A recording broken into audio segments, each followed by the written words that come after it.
MTV news Kannada ವಾಹಿನಿಗೆ ಸ್ವಾಗತ.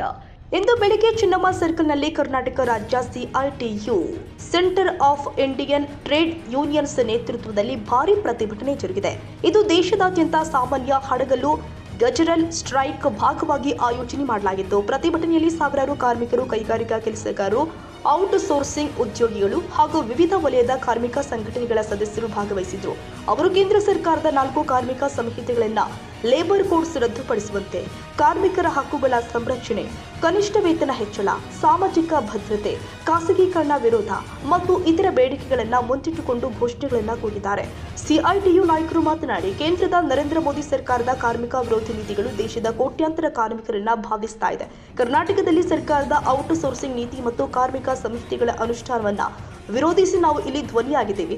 ಇಂದಿನ ಹಡಗಲು ಯಶಸ್ವಿಯಾಗಿ ನಡೆಯಬೇಕು ಅಂತ ಹೇಳಿದ್ರು. ಪ್ರತಿಭಟನೆಯ ಸಮಯದಲ್ಲಿ ಚೆನ್ನಮ್ಮ ಸರ್ಕಲ್ ಸುತ್ತಮುತ್ತಲಿನ ರಸ್ತೆಯಲ್ಲಿ ಸ್ವಲ್ಪ ಸಂಚಾರ ತೊಂದರೆ ಉಂಟಾಗಿತ್ತು. ಪೊಲೀಸರು ಬಂದೋಬಸ್ತ್ ಹಾಕಿ ಪರಿಸ್ಥಿತಿಯನ್ನು ನಿಯಂತ್ರಣದಲ್ಲಿ ಇಟ್ಟಿದ್ರು.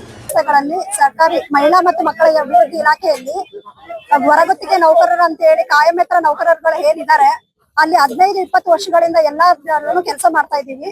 ಆದ್ರೆ ಅಲ್ಲಿ ನಮ್ಮ ಸರಿಯಾದ ರೀತಿಯಲ್ಲಿ ಪೇಮೆಂಟ್ ಆಗ್ತಾ ಇಲ್ಲ ನಮ್ಗೆ. ಆಮೇಲೆ ಮಾನವ ಏಜೆನ್ಸಿ ಸಂಪನ್ಮೂಲ ಅಂತ ಇರೋದ್ರಿಂದ ಅಲ್ಲಿಂದ ನಮ್ಗೆ ನೇರ ಪಾವತಿ ಬೇಕಾಗಿದೆ. ಈ ಮಾನವ ಸಂಪನ್ಮೂಲ ಏಜೆನ್ಸಿನ ಹೊರತುಪಡಿಸಿ ಅದನ್ನ ಬಿಡಬೇಕು. ಯಾಕಂದ್ರೆ ಏಜೆನ್ಸಿಯಿಂದ ಎಲ್ಲರಿಗೂ ನಮ್ಗೆ ಪೇಮೆಂಟ್ ಸರಿಯಾದ ರೀತಿಯಲ್ಲಿ ಆಗ್ತಾ ಇಲ್ಲ. GST, PF, ESI ಈ ತರ ಎಲ್ಲ ಕಡಿತ ಆಗಿರೋದ್ರಿಂದ ಜೀವನ ನಡೆಸೋದು ತುಂಬಾನೇ ಕಷ್ಟ ಆಗಿದೆ. ಪೇಮೆಂಟ್ 25,000 ಅಂದ್ರೂ ಕೈಗೆ ಬರುವಂತದ್ದು 15,000 ರೂಪಾಯಿ ಆಗುತ್ತೆ. ಇದರಿಂದ ನಮ್ಮ ಜೀವನಕ್ಕೆ ಬಹಳ ತೊಂದರೆಗಳಾಗ್ತಾ ಇದಾವೆ.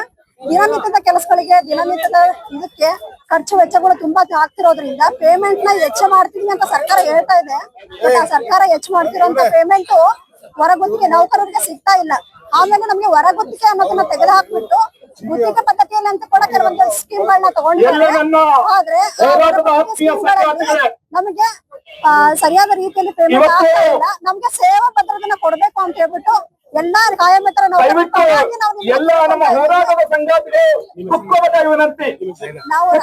ನಯನ ಅಂತ ಹೇಳ್ಬಿಟ್ಟು ಅಂಗನವಾಡಿ ತಾಯಂದಿರು, ಆಶಾ ಕಾರ್ಯಕರ್ತೆಯರು ಹಾಗೂ ನರೇಗಾ ಕಾರ್ಯಕರ್ತರು, ಎಲ್ಲರನ್ನ ಕಾರ್ಮಿಕ ಬಂಧುಗಳು ಹಾಗೂ LIC ರೈತ ಸಂಘಟನೆಗಳು, ಎಲ್ಲ ಸಂಘಟನೆಗಳು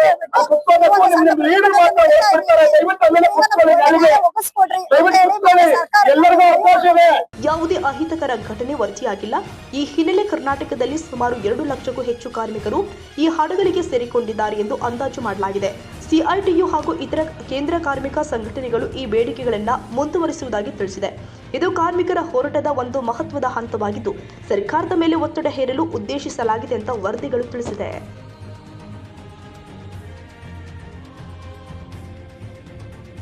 ತಾಜಾ ಸುದ್ದಿಗಾಗಿ ಎಂಟಿವಿ ನ್ಯೂಸ್ 24x7ಗೆ ಸಬ್ಸ್ಕ್ರೈಬ್ ಮಾಡಿ ಮತ್ತು ಬೆಲ್ ಐಕಾನ್ ಅನ್ನು ಒತ್ತಿ. ತಪ್ಪದೇ ಲಿಂಕ್ ಶೇರ್ ಮಾಡಿ.